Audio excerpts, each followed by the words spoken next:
ছোট্ট নাদির কাছ থেকে পাওয়া প্রথম গিফট, যেটা কিনা নাতি দিয়েছিল তার দাদুকে, আর সেই সাথে ছেলে মেয়ে দিয়েছিল ওনাদের বাবাকে। সো এই কেকটা একটু স্পেশাল, কারণ এই ধরনের কেক আমরা আগেও করলেও ক্যানাডাতে এই ডিজাইনের কেকটা প্রথমবারই করা হয়েছে। এর আগে বাংলাদেশে এই কেকটা বেশ অনেকবারই করা হয়েছে, কিন্তু ক্যানাডাতে এই প্রথমবার। Hello everyone, welcome back to my page, welcome back to my YouTube channel. আশা করছি সবাই অনেক ভালো আছেন, আর আমরাও আপনাদের সবার দোয়া, আশীর্বাদ, ভালোবাসায় অনেক ভালো আছি। ইদানিং আবারও পেজে ইরেগুলার হয়ে যাওয়া হলো, কারণ বেশ কিছু দিন আমরা অনেক কাজে ব্যস্ত ছিলাম, যার কারণে পেজে সময় দেওয়া হচ্ছিল না।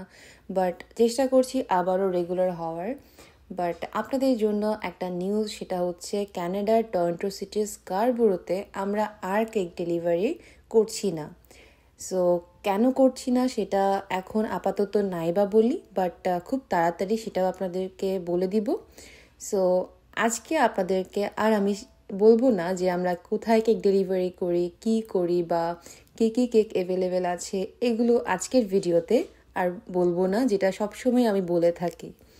স্কারবোরোতে কেক ডেলিভারি স্টার্ট করার পর থেকে আপনাদের এত ভালোবাসা, এত সাপোর্ট পেয়েছি, যেটা আমরা কখনোই চিন্তা করিনি। আর আমরা আসলে অনেক থ্যাংক ইউ বললেও শেষ করা যাবে না, কারণ আপনারা আমাদেরকে এত ভালোবাসা দিয়েছেন। অল্প কিছুদিনের মধ্যেই কিন্তু আমরা সবার অনেক ভালোবাসা পেয়েছি। তো স্কারবোরোতে কেন আর কেক ডেলিভারি করছি না সেটা না হয় অন্য কোনো ভিডিওতে আপনাদের সাথে শেয়ার করব। আজকের ভিডিওতে শেয়ার করি কেকের ডিটেলসটা।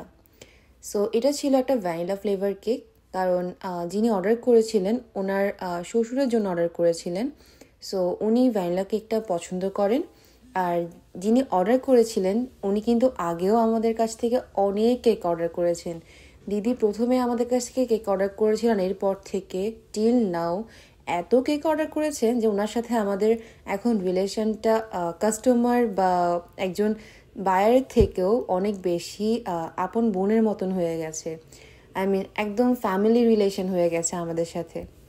সো এটা ছিল দিদির নেওয়া আমাদের পেজ থেকে স্কারবোরোতে শেষ কেক। ইন ফিউচার যদি আবারও কখনো কেক ডেলিভারি করি, তাহলে অবশ্যই দিদি আবারও নেবে। সো যাই হোক, এই কেকটা ছিল ভ্যানিলা ফ্লেভার কেক, আর এটা বাটার ক্রিম ফ্রস্টিং ছিল। আপনারা অনেকেই আমাদেরকে বলেন যে বাটার ক্রিমটা কি আমরা কিনে আনি কিনা বা কি, আসলে এই ক্রিমটা আমরা নিজেরাই বানাই। সো এটার বানানোর একটা ভিডিও আমি খুব তাড়াতাড়ি আমার চ্যানেলে বা পেজে আপলোড করব। সো আপনারা অনেকেই আমাকে বলেছিলেন যে হুইপ ক্রিমটা আমরা কেন ইউজ করি না।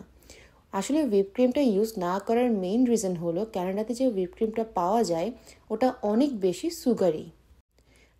রেগুলারের থেকেও অনেক বেশি সুগার অ্যাড থাকে, যার কারণে খেতে অনেক বেশি সুগারি ফিল হয়, যেটা ক্রিমটা খেতে একদমই ভালো লাগে না। আমাদের অথেন্টিক বাংলাদেশি ফ্লেভারের কেকে কিন্তু এত বেশি ক্রিমে এত বেশি সুগার হয় না। আর বাটার ক্রিমের ক্ষেত্রে যেহেতু সুগার লেভেলটা আমরাই কন্ট্রোল করতে পারি, তাই বাটার ক্রিমটাই কিন্তু বেস্ট অপশন আপনি যদি অথেন্টিক বাংলাদেশি ফ্লেভারের কেক ট্রাই করতে চান।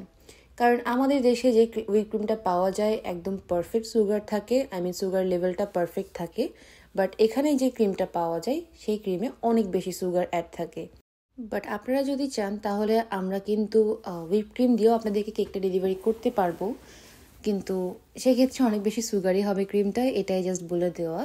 তবে অনেকে কিন্তু হুইপ ক্রিম দিয়েও পছন্দ করেন, এই সুগারি ভাবটাও কিন্তু অনেকে পছন্দ করেন। সো আপনাদের জন্য দুটো অপশনই অ্যাভেলেবেল আছে, বাটার ক্রিম, হুইপ ক্রিম, যেটাই আপনারা নিতে চান সেটাই নিতে পারবেন যখন থেকে আমরা আবার কেক ডেলিভারি স্টার্ট করব। আপাতত কিছু দিনের জন্য কেক ডেলিভারি অফ রাখা হলো, এই আর কি।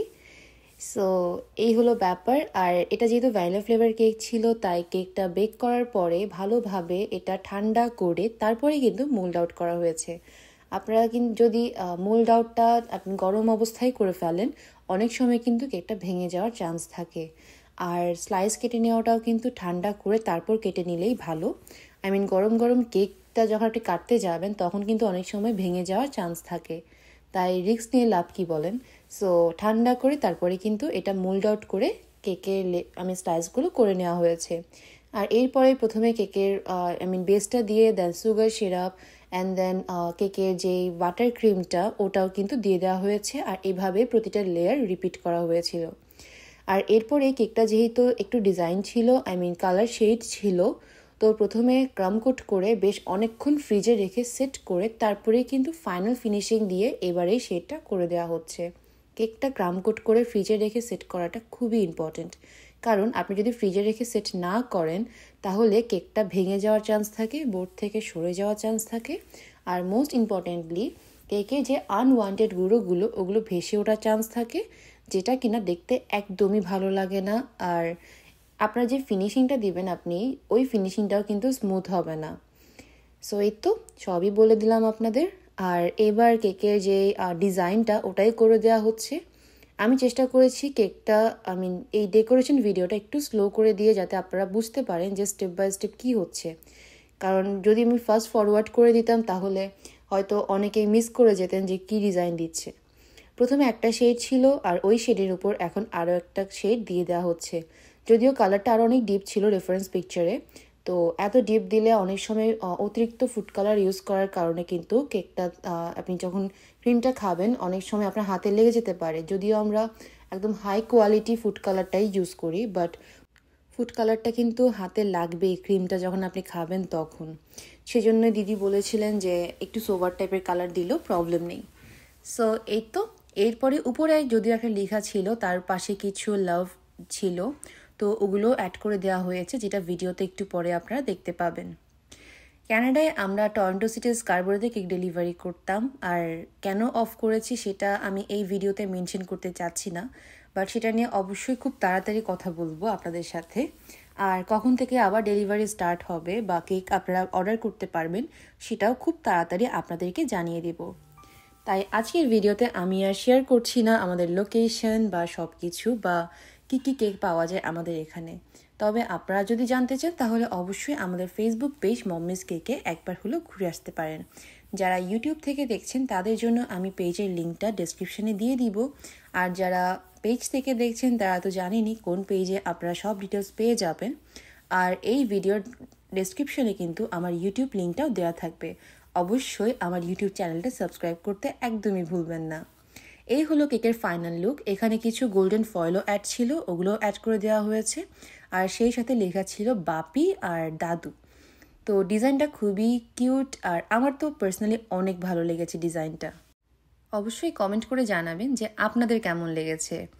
সো আজকের ভিডিওটা এই পর্যন্তই, দেখা হবে নেক্সট ভিডিওতে। আশা করছি এই ভিডিওটা আপনাদের ভালো লেগেছে। যদি ভালো লাগে তাহলে আমার ইউটিউব চ্যানেলটা সাবস্ক্রাইব করতে পারেন, আমার ফেসবুক পেজটা ফলো করতে পারেন, আর ভিডিওতে একটা লাইক করতে পারেন। আর অবশ্যই কমেন্ট করে জানাবেন যে নেক্সট আপনারা কী ধরনের ভিডিও দেখতে চান, বা কোনো কোয়েশ্চেন থাকলেও সেটাও জানাতে পারেন। আমি সবার কমেন্টে রিপ্লাই করে দেওয়ার ট্রাই করব। আজকে এখানেই বিদায় নিচ্ছি, সবাই ভালো থাকবেন, টাটা।